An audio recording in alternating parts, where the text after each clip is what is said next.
Welcome back here with Goldberg. I meant to do the Vincent Price video, which was more of a black pill, but that's not quite as pressing at this current point in time, so it's going to be a gold pill.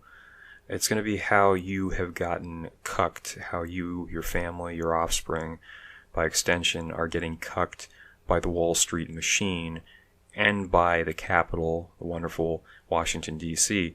I should note, of course, that like the legendary Taraji P. Henson, I was born in Washington, D.C., so black people accept me as one of their own. I just wanted to put that out there. Now, this was probably a year and a half, 2 years ago. I had done some video, and there was this empowered, progressive African guy who got very upset. And he was like, "You stupid man, you are just like Hjalmar Schacht," which I guess he thought was like a, yeah, take that. Now, of course, if he'd actually done any research, apart from the Wikipedia heading, he would know that Hjalmar Schacht was one of the more sane people in Nazi Germany. He was a nationalist, but he also understood and respected math. He said you can't just print currency and build up your military endlessly and use that as a justification for your economic success. If people had followed that route, I think it might have had a very different outcome as a country, as a regime. But I'm sure all he saw was, oh, the white dude made me cry, and he got angry. Kind of reminds me of someone in the manlet sphere, to be perfectly honest. But this is a very serious issue. And a lot of people don't care. You tell them, and it's like, as long as they got their video games, their Netflix, as long as your girlfriend has her neon vibrator and a couple of Chads and Tyrones, you're all good. You're all very content as a family together. But we have to discuss it, and we have to have a more realistic perspective, because people are still buying into this sort of naive idea of petty partisan politics and this illusion of ideology, which there's no support behind it. It's essentially just the culture of money. So I think it was a week or so ago, I did a video and I did a blog post, and I was telling you what was going to happen. I said that this financial aspect of coronavirus was absolutely being manipulated. It was very likely Wall Street using algorithms, panic selling to wipe out the wealth of the middle class, of the elderly, short that entire thing, buy at the lows to make huge profits, and of course get government bailouts. And I said that these small business loans would very likely the grants would end up in the hands of Wall Street. So let's just start from the top and see what has happened thus far. The bailout, you know how people were attacking Thomas Massie, and they said, you want people to die, you want people to lose their jobs. And exactly what he said, and what I was also discussing, has come true. Now, Fox News tried to distract from it by focusing on the Kennedy Center, which, yeah, they got $25 million they shouldn't have, and they laid off their musicians. But there were other people, too, the airlines laying off. In fact, this legislation specifically said they can lay off 10% of the workforce over the next 6 months, and then after the 6 months, there's no restrictions. So it just shows they get government money, they get taxpayer money, or printed money, and monopoly money, and then they still cut jobs, despite claiming that they're with you. You know, I mean, what are they all doing, by the way?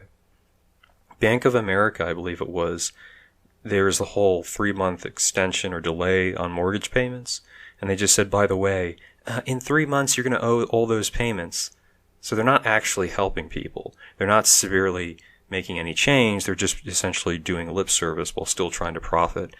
So, you know, the way it works, I suppose. On top of that, it came out that a lot of these companies are now going to eliminate 401k matching. Another thing I told you guys about some years ago, why you need to be using the matching to the fullest ability, because they're going to take it away. They did this the last time, and companies are just making that a standard policy. I would not be surprised if after this whole thing, they just go, okay, we're not going to even match, period. It doesn't make sense to me, because we have an economic downturn, the stock market's pulled back. Wouldn't you want more money flowing in there? But that would actually allow people to, you know, build up their 401ks, which may have lost quite a great deal. This is one of the reasons I'm skeptical of Social Security privatization, or total privatization at least, because I knew a guy in 2008, he lost like so much of his 401k, took 4 years to recover. Now think about that for a second. If you're near retirement and you need 4 years to be able to build it back up. And even if you dollar cost average, you're only getting an average price. So if you bought at 60 and now it's worth 30 per share, your average, if you're buying more, it's like 45 roughly. Until you get up to 45 overall, you've just broken even, and then you perhaps go from there. But it's not a very efficient system over time unless you can time the market, which very few people are capable of doing.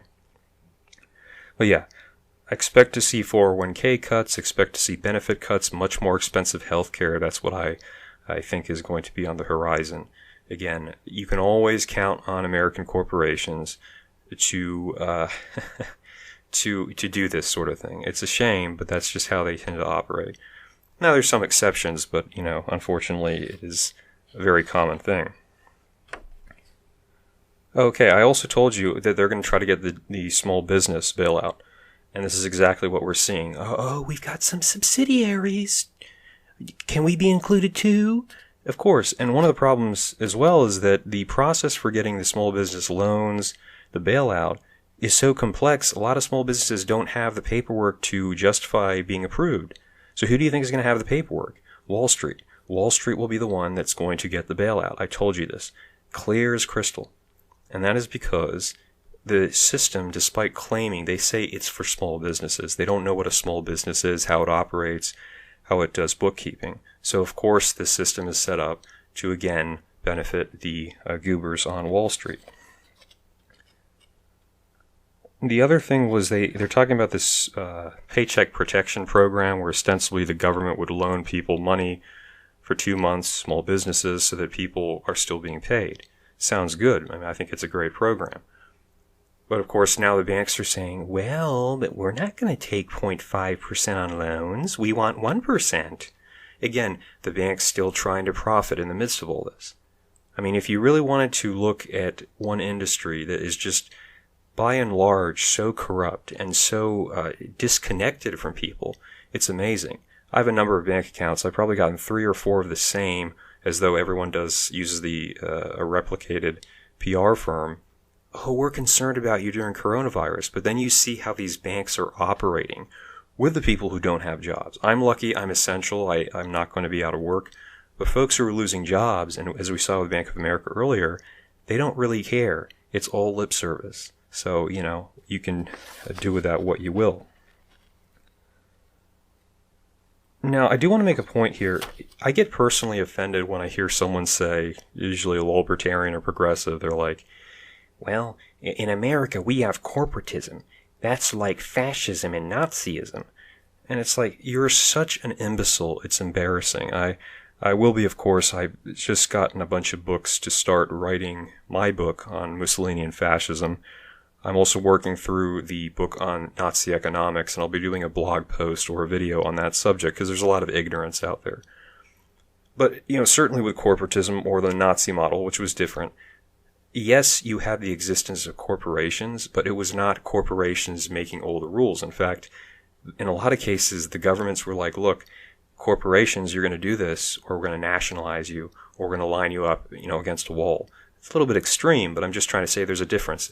Our system is like, what do you want, Wall Street? Essentially, Wall Street sodomizes the Lady Liberty. That's ostensibly what we see in our system. And the opposition is so embarrassing. It's so cringeworthy. In fact, I would blame this bailout, the lack of actual support for people, the lack of oversight. I would blame it on the Democrats, square and fair, because you know what Mitch McConnell is. You know Mitch Wise McConnell is a snake. You know that Trump is not going to read anything. He's just going to essentially sign it. And what did you get? What did you really achieve? Oh, we're going to have a special inspector general. You're going to have an inspector general, right? To inspect what? Inspector Bottom? Trump, when he signed this thing, he did a little disclaimer. He said, by the way, I'm not going to go along with any of your protections. Totally legal. You don't see the Democrats really raising a stew, but now they're going to have a special committee for oversight, which will do a lot of waste and time, spend a bunch of money, and then put out a report probably in 2 to 3 years saying that, oh, by the way, the money's gone. We don't know where it went. Yeah, typical federal government. And, okay, what is the opposition going to be? You know that the Democrats are not going to let Bernie be the nominee. That's pretty much a foregone conclusion. And the left in general has been atrocious. Ever since Thatcherism, Reaganism, there hasn't really been a left. It's been well, we're a few steps behind you, Billy Boy Clinton, Al Gore certainly, John Kerry, Barack the Booty Obama. I mean, all that Obama pretty much did, even the healthcare negotiations, was to fillet the health insurance industry. Really embarrassing. And Hillary wasn't much better. But you say Biden? Biden is the guy who wrote the Bankruptcy Reform Act that was a big payout to, guess who? The financial industry where his son was working. So yeah, small town Scranton Joe Biden, he's only worth 50 grand, whilst his son, Hunter the Bidarian, is making millions in a position he shouldn't be in, selling access to his father. So no, I don't expect any opposition really to come from the left. The right wing needs to stop selling out. The right wing is where you could have a competent person come who's articulate and can say, hey, these corporations are not on our side. They're not on the side of national destiny, national identity, the working and middle class. They're very much hostile to that, and we need to do something. We need to bring them into the fold, because otherwise you're going to have essentially what we are in a late stage oligarchy. That's the United States. And again, you're seeing more attempts to destroy the middle class. If you really want to spend all this money, Tybee had this point in his book, which is controversial, but he said in 2008 we could have spent $1.4 trillion and paid off everyone's mortgage. Now, that's very controversial, right? And but you think about it, you're like, if you're going to spend all this monopoly money, why don't you do that?